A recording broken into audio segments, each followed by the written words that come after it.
India में आप student से लेकर टीचर तक किसी से भी पूछ लो, किसी को भी इंडिया का एजुकेशन सिस्टम अच्छा नहीं लगता है। ऑलमोस्ट हर क्रिएटर इस टॉपिक पर वीडियो बना चुका है, इंक्लूडिंग मी। आजकल एक ट्रेंड चल चुका है कि एजुकेशन सिस्टम पर वीडियो बनाओ और व्यूज छापो और ट्रेंडिंग में आ जाओ। लेकिन आज की इस वीडियो में हमारा यह पर्पस नहीं है। आज हम बात करेंगे कि दुनिया का कौन सा ऐसा देश है जिसका एजुकेशन सिस्टम सबसे बढ़िया है। लेकिन उसके पहले हम बात करते कि वो कौन सा पैरामीटर है जिसके अनुसार हम जानते हैं कि उसका एजुकेशन सिस्टम सबसे बढ़िया है। इस कंट्री का एजुकेशन सिस्टम सबसे बढ़िया और इस कंट्री का एजुकेशन सिस्टम सबसे खराब है।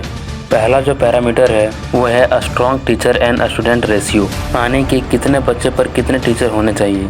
ये जो नंबर है ये बहुत बड़ा नहीं होना चाहिए। हमारे यहाँ पर 40 से 50 बच्चे पर एक टीचर होता है। अब ये रेशियो जिस देश में सबसे कम होगा उसका एजुकेशन सिस्टम सबसे बढ़िया होगा। दूसरा पैरामीटर है कि प्रैक्टिकल लर्निंग ओवर रट्टा। एजुकेशन सिस्टम में स्किल डेवलपमेंट, क्रिटिकल थिंकिंग और प्रैक्टिकल चीज़ों पर ज़्यादा ध्यान रहना चाहिए इंस्टेंट ऑफ सिर्फ रट्टा मारना। तीसरा पॉइंट है अपडेट करिकुलम। आप देखे होंगे कि हम पहले कुछ इस तरह से फ़ोन चलाते थे और आज हम कुछ इस तरह का फ़ोन चलाते हैं। पहले कुछ इस तरह की गाड़ियाँ होती थी और आज इस तरह की गाड़ियाँ होती है। लेकिन आप क्लासरूम को देखो तो पहले और आज में कोई फ़र्क ही नहीं पड़ा है। अगर आप सिलेबस को भी देखो तो पहले और आज में कोई भी फ़र्क नहीं पड़ा है। जो करिकुलम है वो आज के टेक्नोलॉजी और मॉडर्न ज़माने के होने चाहिए। ज़माना तो बदला बट सिस्टम नहीं। चौथा पॉइंट है एजुकेशन सबके लिए अफोर्डेबल और एक्सेसिबल होना चाहिए। इंडिया में आज भी कई लोग अच्छा एजुकेशन अफोर्ड नहीं कर पाते हैं कि फ़ी ही इतना ज़्यादा होता है कि वो अफोर्ड ही नहीं कर पाते। यह पैरामीटर कहता है कि एजुकेशन सबके लिए अफोर्डेबल और एक्सेसिबल होना चाहिए। पांचवा पॉइंट है focus on mental and emotional wellbeing, यानी कि ऐसा एजुकेशन सिस्टम जो बच्चों के मेंटल हेल्थ और इमोशनल हेल्थ दोनों पर ध्यान दे, ना कि उनकी ज़िंदगी को पूरी टेंशन में भर दिया जाए। छठा पॉइंट है encourage creativity and problem solving. सिर्फ थ्योरी पर ध्यान ना देके कुछ ऐसा किया जाए कि स्टूडेंट खुद ही प्रॉब्लम को सॉल्व करे और आउट ऑफ द बॉक्स सोचे।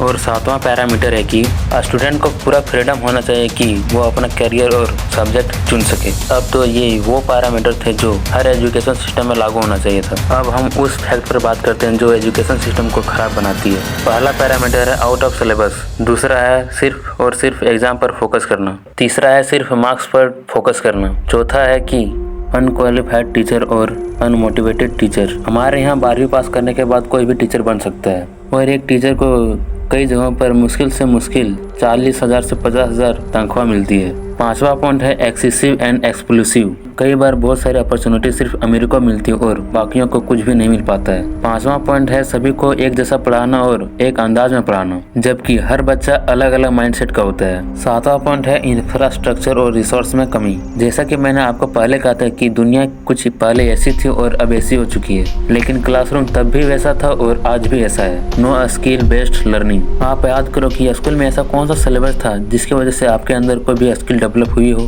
मेरे पास जितने भी अभी स्किल है मैंने स्कूल के बाद ही सीखा है। और लास्ट पॉइंट है no focus on mental health. जिस सिस्टम में बच्चों को एंग्जाइटी डिप्रेशन में डाल दिया जाए वो सिस्टम सबसे ज्यादा घटिया और खराब एजुकेशन सिस्टम होता है। तो हम बात किए कि कौन सा सिस्टम बच्चों का अच्छा बनाता है और कौन सा सिस्टम सबसे खराब बनाता है। फाइनली अब हम बात करते हैं कि ऐसा कौन सा देश है जिसका एजुकेशन सिस्टम पूरी दुनिया में सबसे अच्छा है। वो है फिनलैंड का एजुकेशन सिस्टम, जहाँ पर बच्चे स्कूल जाकर भी बोर नहीं होते। फिनलैंड का कोई कंपैरिजन नहीं है, वहाँ पर कोई भी रैगिंग नहीं होती है। यहाँ पर बच्चों के मार्क्स पर बच्चों को जज नहीं किया जाता है। और भी पॉइंट्स के बारे में बात करें तो यहाँ पर कोई भी एग्जाम नहीं होता है। जी हाँ, आपने बिल्कुल सही सुना है। यहाँ पर 16 साल की उम्र तक किसी भी बच्चे का कोई भी एग्जाम लिया ही नहीं जाता है। अब आपके मन में सवाल उठ रहा होगा कि तो यहाँ पर बच्चों का मूल्यांकन कैसे किया जाता है। तो वहाँ के स्कूल टीचर वे खुद कर लेते हैं। वे बच्चों को देखकर ही उन्हें जज कर लेते हैं कि वो कैसा है। वहाँ पर एग्जाम लेने की जरूरत ही नहीं पड़ती है।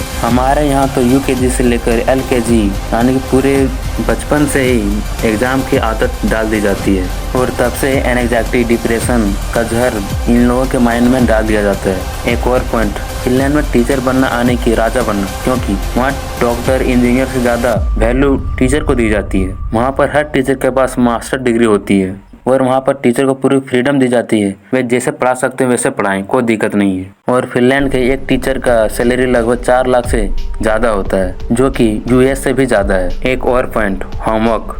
वो क्या होता है? वहाँ पर बच्चों को बहुत ही कम होमवर्क दिया जाता है। उनका मानना है कि स्कूल ही काफी है बच्चों को सिखाने के लिए, क्योंकि स्कूल के बाद बच्चे खेलेंगे कूदेंगे, अपने हॉबीज को एक्सप्लोर करेंगे। अगर वे स्कूल के बाद भी पढ़ाई करें तो उनके पास टाइम बचेगा ही कहाँ। अगला पॉइंट है school time chill mood. India और वर्ल्ड में 8-8 घंटे बच्चों को स्कूल में पढ़ाया जाता है। उसके बाद फिर ट्यूशन, और ट्यूशन के बाद घर में होमवर्क बनाना, फिर उन्हें टाइम ही नहीं मिल पाता है। लेकिन फिनलैंड में सिर्फ 5 घंटे ही स्कूल में पढ़ाया जाता है और बीच में भी ब्रेक्स होते हैं। फिनलैंड दुनिया का मात्र एक ऐसा देश है जहाँ पर बच्चों को बहुत ही कम समय बिताना पड़ता है स्कूल में। और यहाँ एक बहुत ही बड़ा पॉइंट है free and equal education. Finland में कोई भी प्राइवेट स्कूल या कॉलेज नहीं है, यानी कि हर बच्चे को सेम तरह की एजुकेशन मिलती है। यहाँ पर स्कूल कॉलेज सब फ्री है। और अगर आप फिनलैंड की लिटरेसी रेट देखें तो वो दुनिया में सबसे ज़्यादा है। वहाँ का लिटरेसी रेट 100% है, यानी कि वहाँ का हर इंसान पढ़ा लिखा हुआ है। तो अगर आपको ये लगता है कि विदेशों में हर लोग पढ़े लिखे ही होते हैं, तो ऐसा नहीं है। तो आप अमेरिका को ही उठा के देख लीजिए, वहाँ का लिटरेसी रेट 75 से 80% तक है। रक्षा क्षेत्र में तो यूएसए दुनिया का बाप है, बट लिटरेसी रेट में फिनलैंड दुनिया का बाप है। अब आप ध्यान से देखोगे तो हम कई सारी चीजें जो अपने एजुकेशन सिस्टम में अप्लाई कर सकते हैं। बहुत ही बेसिक और सिंपल है। आप स्कूल की टाइमिंग कम कर सकते हैं। 6 से 7 घंटे पढ़ाई करने के बाद अगर बच्चों को ट्यूशन करने की जरूरत पड़ रही है तो जाहिर सी बात है कि स्कूल में अच्छी पढ़ाई नहीं हो रही है या फिर टीचर में ही कुछ कमी हो। बच्चों को ज़्यादा होमवर्क देना बंद करो, स्कूल का टाइमिंग कम करो, उन्हें डिप्रेशन में डालना बंद करो, हर महीने टेस्ट देना कम करो, महीने में 3-4 बार टेस्ट नहीं होना चाहिए और मेन फोकस सिखाने में होना चाहिए। इसके अलावा टीचर को ज़्यादा रिस्पेक्ट और ट्रेनिंग मिलना चाहिए। इक्वल एजुकेशन आने हर किसी को सेम एजुकेशन मिलना चाहिए, चाहे उस बच्चे का बैकग्राउंड कुछ भी हो। मेरा मानना है कि वक्त लगेगा, लेकिन धीरे धीरे सब कुछ चेंज हो सकता है। तो ये थी कुछ बेसिक इन्फॉर्मेशन जो मैं आपके पास पहुंचाना चाहता था कि हम इंडिया में कैसे एक अच्छा एजुकेशन सिस्टम और इन्वायरमेंट ला सकते हैं। तो थैंक यू, मिलते हैं अगले वीडियो में।